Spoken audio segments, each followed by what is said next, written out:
stay on the clock, I'm always on the clock. Soon as I open my eyes, I'm at my fucking job. 9/11 with the taller top. What it do, people?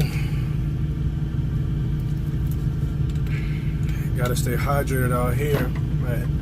We're in my Clarksville, Arkansas. It is hot. It's muggy. It's been raining. It's been raining on and off, so it's not raining now. But if any of y'all know, man, after that rain hits and goes away, then you get into that that real muggy, humid, sticky type of environment, and that's what's going on out here now. So yeah, I'm here at this Walmart getting unloaded. But this video is about having routines and a little trick of the trade as well thrown in there with the landing gear and how I deal with the landing when I'm dropping trailers. But having a routine is, I think, is vital to consistency. I generally do things the same way pretty much all the time, especially when it comes to doing all the things that I have to do related to the job. But in particular, the example I want to use, or I'm using in this video, is dropping in trailers and hooking up the trailers.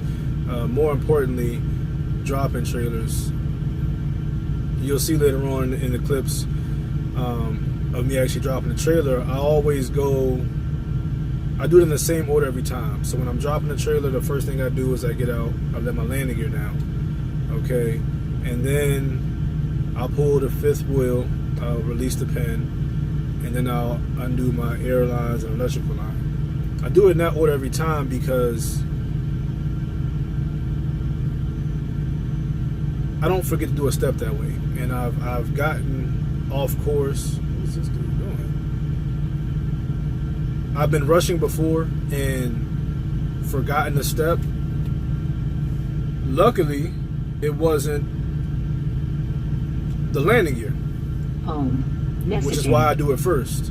Because the last thing you want to do, especially if your trailer is loaded, but empty or not, you don't want to drop a trailer because that's an incident, and people have been fired over dropping trailers. So that's not something you want to do. So first thing I do is let the landing gear down. Now the step I've forgotten was the other two. I've been in a rush and forgot to pull the pin. No big deal. You try to pull out, it's not going to release. You get out, you pull the pin, you go ahead about your business. And then twice I've forgotten to unhook my air lines, rushing my air and my electrical line. Once in this truck, and then the other time was when I was local in the day cab I had. And no, not really a big deal. Yeah, I pulled out. The lines are eventually going to undo themselves. They'll stretch out, then they'll pull out. And I mean, you can mess up the lines doing that, but in my situations, both times, there was pretty much a no harm, no foul. The only issue was that, which is minor, but the spring hanger that holds the air lines and the electrical line up, it stretched out, so it wasn't as tightly coiled as it was originally. But my air lines were fine, my electrical lines are fine. So and that was like, I think I had been in this truck for maybe like 2 or 3 months when I did that. So that was a while ago. But those two are not a big deal. Like I said, you forget to let the landing gear down and you pull out, it's an issue. And then when I'm hooking up to a trailer, I do the opposite. Pretty much back underneath it, hook up the air lines, electrical line, check the fifth wheel, make sure it's locked in, as you'll see later on in this video, and then let the landing gear up once I'm 100% sure that the kingpin is fully locked in. And I do it that way because from there, once I check the fifth wheel to make sure it's fully locked in and let the landing gear up, then I walk around the trailer.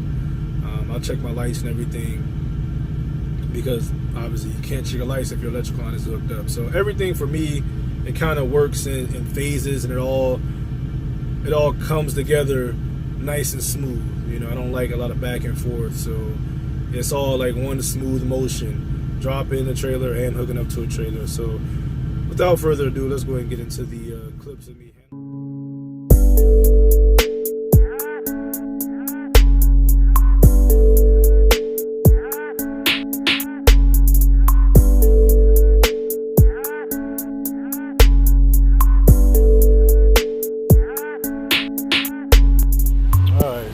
is how I drop trailers in that order that y'all just saw.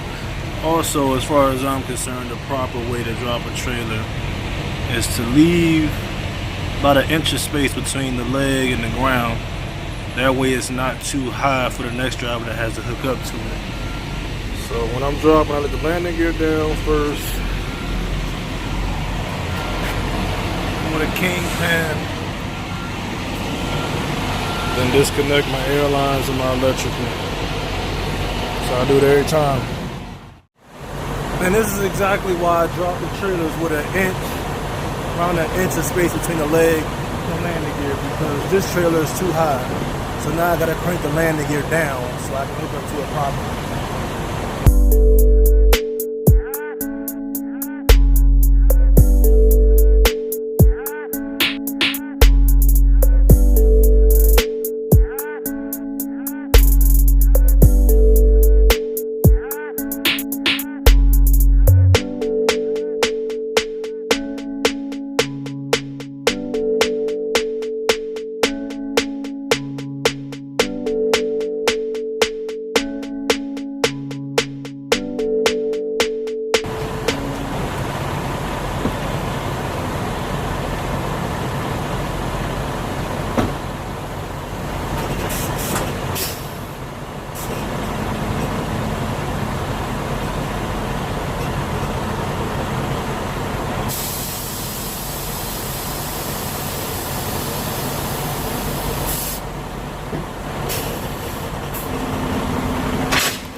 I do it in the reverse order. When I hook up to a trailer, I'm gonna hit my airlines first.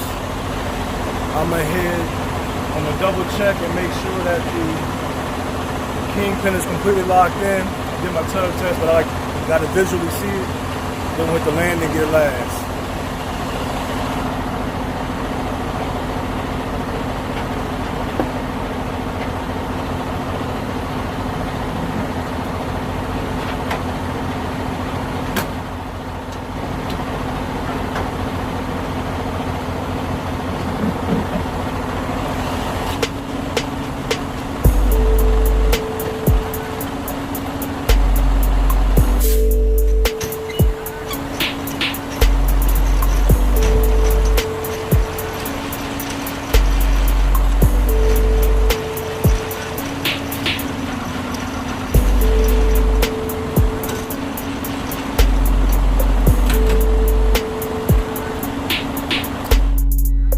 Yeah, now I gotta turn that AC on high, extra cool, because it's a little warm out here. It needed to be cold when I hop back up in here. Alright, so we're gonna check everything out. But y'all see we got airlines, electrical hooked up. We're gonna get underneath here.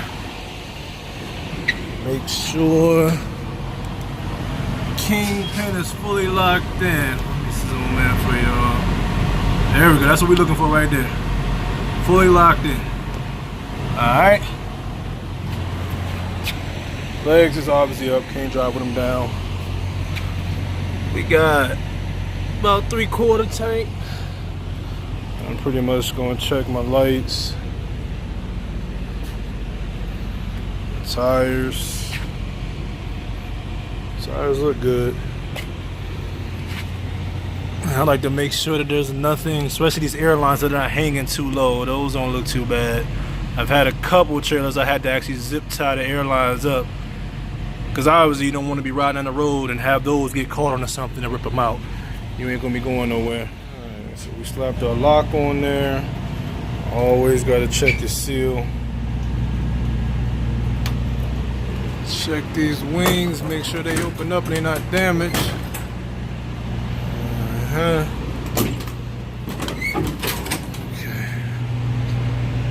We do got an issue here though. We're gonna report this. I mean, it's not nothing terrible, but the DOT bumper is bent.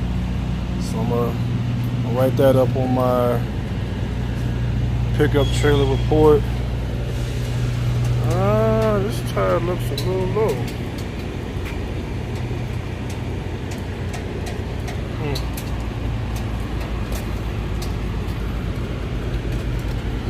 Looks good though. Lit up and we flash.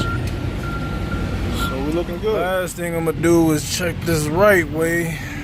Really don't need to.